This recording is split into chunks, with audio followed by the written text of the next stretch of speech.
Assalamualaikum warahmatullahi wabarakatuh. Bismillah, alhamdulillah, wassalatu wassalamu ala rasulillah wa ala alihi wa sahbihi wa mawalah.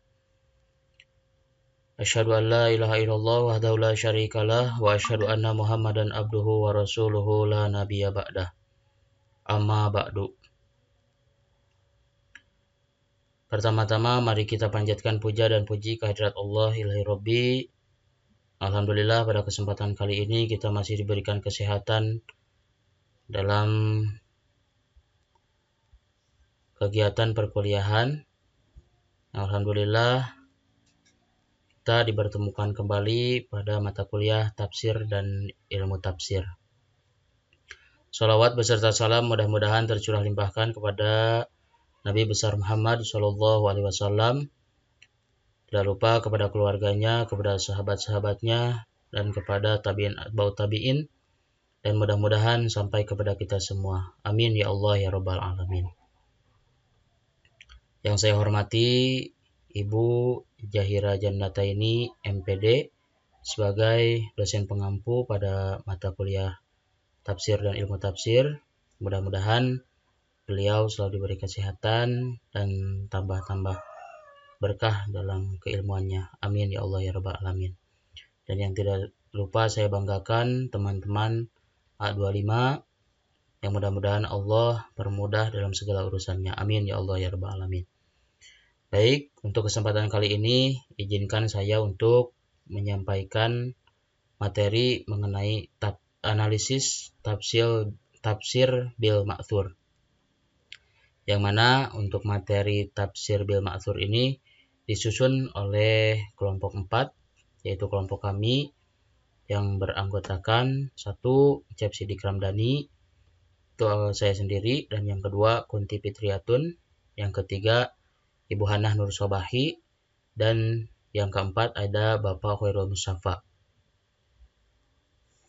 Baik teman-teman dan Ibu dosen, perkenankan saya untuk memulai untuk mempresentasikan mengenai materi tafsir bil ma'thur.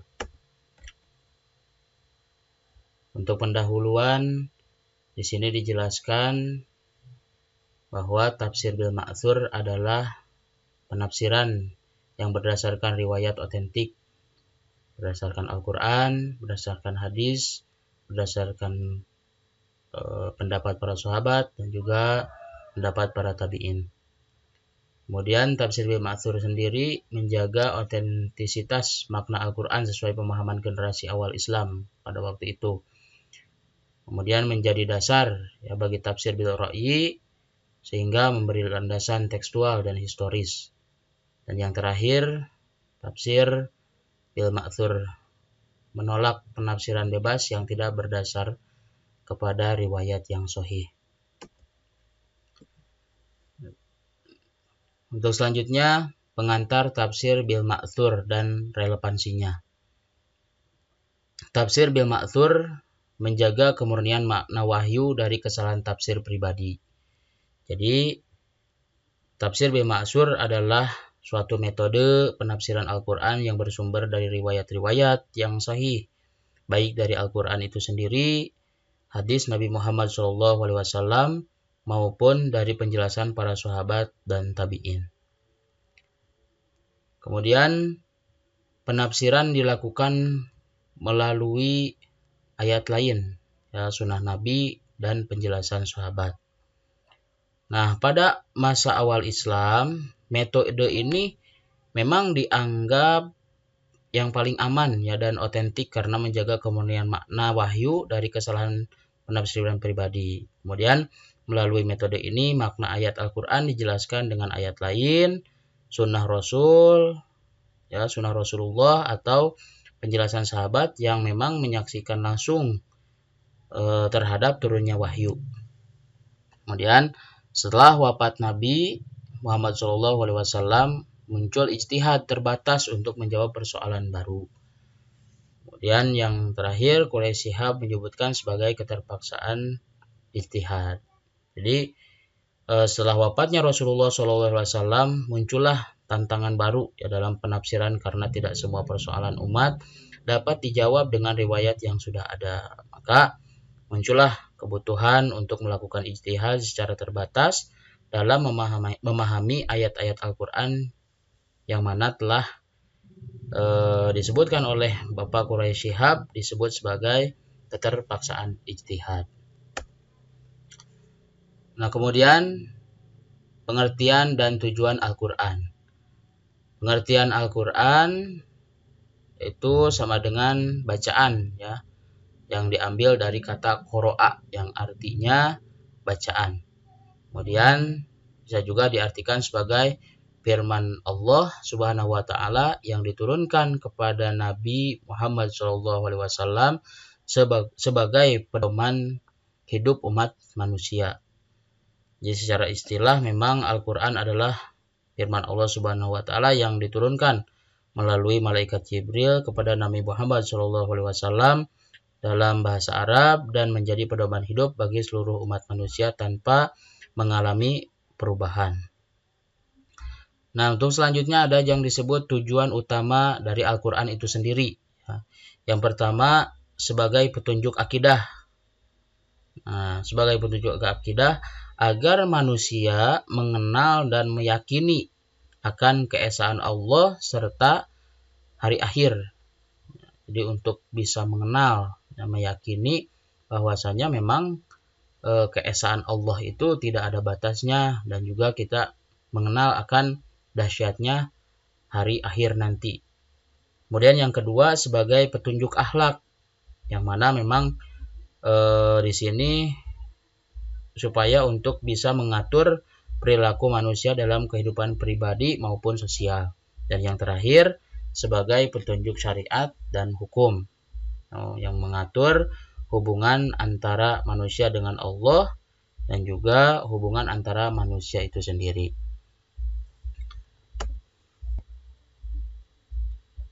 Kemudian ada langkah-langkah untuk memahami Al-Quran. Nah, jadi supaya kita bisa menghindari kesalahan dalam penafsiran, tentu kita perlu memperhatikan ya langkah-langkah yang akan kita lakukan. Ya, di antaranya satu, kita harus menafsirkan ayat itu dengan ayat yang lain. Ya, jadi sebagai perbandingan dan untuk memperjelas ayat tafsiran dari ayat itu sendiri, kita harus membandingkannya dengan ayat yang lain, atau bisa juga disebut dengan memperkuatnya dengan ayat yang lain. Kemudian untuk selanjutnya menafsirkan ayat dengan hadis Nabi. Ya, selain kita menafsirkan ayat itu dengan ayat yang lainnya, di sini bisa juga dengan hadis Nabi Shallallahu Alaihi Wasallam. Ya. Kemudian yang selanjutnya mengacu pada tafsir sahabat, ya, seperti Ibnu Abbas dan Ibnu Mas'ud. Yang keempat, menguasai tata bahasa Arab dan ilmu balaghah. Kemudian kita juga harus mengetahui atau memahami asbabun nuzul, sebab turunnya ayat itu karena apa. Ya, itu kita sangat penting ya untuk memahami asbabun nuzul. Kemudian untuk mengetahui atau kita harus mengetahui ya makiyah, madaniyah dan konteks ayat. Kemudian yang terakhir merujuk pada kitab tafsir klasik yang diakui. Jadi untuk menghindari kita salah tafsir itu, kita harus memperhatikan ya beberapa langkah yang telah dijelaskan oleh beberapa ulama yang sudah mendahului kita. Kemudian yang selanjutnya ada jenis-jenis tafsir bil ma'tsur. Ya. Yang pertama, tafsir bil ma'tsur itu ada tafsir Al-Quran dengan Al-Quran. Contoh Quran surah Al-Furqan ayat 70 itu dijelaskan kembali oleh kandungan tafsirannya, ya dijelaskan lagi oleh Quran surah An-Nisa ayat 48 dan juga Quran surah Az-Zumar ayat 53. Kemudian tafsir Al-Quran dengan hadis. Contoh perintah sholat ya, dijelaskan rinci dalam hadis Nabi Shallallahu Alaihi Wasallam. Kemudian yang ketiga ada tafsir Al-Quran dengan riwayat sahabat seperti Ibnu Abbas. Ya. Nah, seperti Ibnu Abbas ini menafsirkan ayat berdasarkan pengalaman langsung dengan Rasulullah Shallallahu Alaihi Wasallam. Kemudian yang keempat tafsir Al-Quran dengan riwayat tabi'in. Ya, jadi tabi'in menafsirkan Al-Quran berdasarkan penjelasan sahabat, namun kualitasnya berada satu tingkat di bawah sahabat karena mereka tidak hidup sejaman dengan Nabi Muhammad SAW. Nah, di sini dijelaskan juga pandangan ulama tentang tafsir bil ma'thur. Ya, tafsir bil ma'thur. Jadi para ulama ya disepakati ya sebagai metode paling sahih dan dapat dijadikan hujah, namun ada kelemahan sanad dan riwayat dalam tafsir sahabat dan tabi'in. Jadi para ulama itu sepakat bahwa tafsir bil ma'thur adalah metode penafsiran yang paling sahih ya, dan dapat dijadikan sebagai hujah, terutama bila bersumber dari Al-Quran dan hadis sahih. Namun penafsiran dari sahabat dan tabi'in tidak selalu dapat diterima sepenuhnya karena terdapat beberapa kelemahan dalam sanad dan riwayat. Nah, menurut Al-Zahabi menyebut 3 penyebab lemahnya riwayat. Yang pertama, tafsir palsu karena fanatisme golongan. Ya, jadi adanya tafsir palsu yang dibuat karena fanatisme golongan seperti Syiah dan Khawarij yang mengubah tafsir sesuai kepentingannya. Kemudian yang kedua, masuknya kisah Israiliyah atau Yahudi dan Nasrani. Jadi masuknya unsur Israiliyah yaitu kisah-kisah dari tradisi Yahudi dan Nasrani. Kemudian yang ketiga, hilangnya sistem sanad sehingga sumber asli tafsir tidak diketahui dengan pasti. Nah, fenomena seperti ini muncul karena banyak ahli kitab yang masuk Islam membawa serta kisah dari kitab Taurat dan Injil. Jadi ketika umat Islam ingin mengetahui kisah para nabi secara lebih detail, mereka sering mendengar kisah tersebut tanpa menyadari bahwa sebagian bersumber dari cerita Israiliyah. Tuh.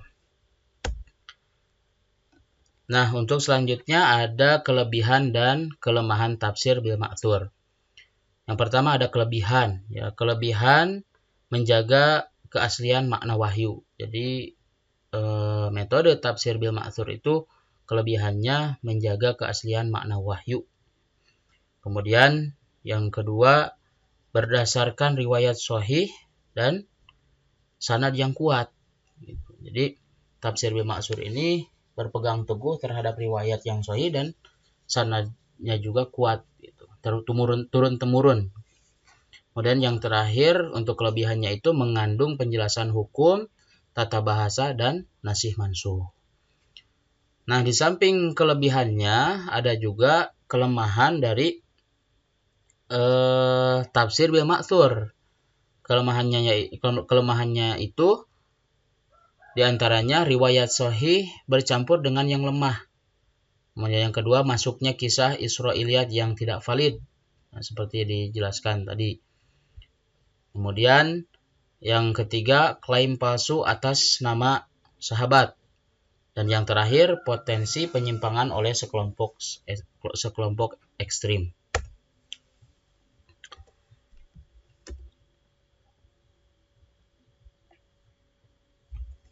Kemudian di sini ada fungsi Al-Quran dalam kehidupan. Ya, jadi fungsi Al-Quran dalam kehidupan diantaranya yaitu sebagai petunjuk hidup atau hudalinas bagi seluruh umat manusia. Kemudian yang kedua, meluruskan penyimpangan kitab sebelumnya. Ya. Quran surah Al-Maidah ayat 9. Kemudian yang ketiga, sumber kekuatan spiritual dan moral. Kemudian yang keempat, dasar peradaban Islam yang adil dan berkeadaban. Kemudian yang terakhir menjadi pedoman dalam aspek sosial, politik, ekonomi, dan budaya. Nah, itu 5 fungsi Al-Quran dalam kehidupan kita. Nah, bisa kita simpulkan bahwa tafsir bil ma'sur adalah metode penafsiran yang paling otentik ya dalam tradisi Islam karena mengutamakan sumber-sumber wahyu yang sahih. Ia menjadi pondasi utama dalam memahami kandungan Al-Quran agar tidak menyimpang dari makna aslinya. Nah, meski demikian, ya, kehati-hatian tetap diperlukan karena adanya potensi pemalsuan dan campur tangan cerita Israiliyah.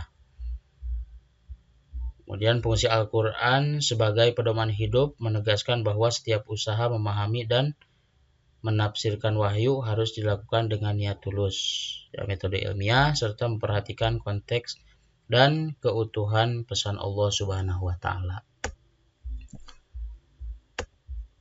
Terima kasih, mungkin itu saja yang bisa saya sampaikan. Mudah-mudahan menjadi manfaat bagi kita semua. Adapun kesalahan dalam penjelasan itu murni kesalahan saya pribadi, bersumber dari kebodohan saya pribadi. Wabillahi taufiq wal hidayah. Wassalamualaikum warahmatullahi wabarakatuh.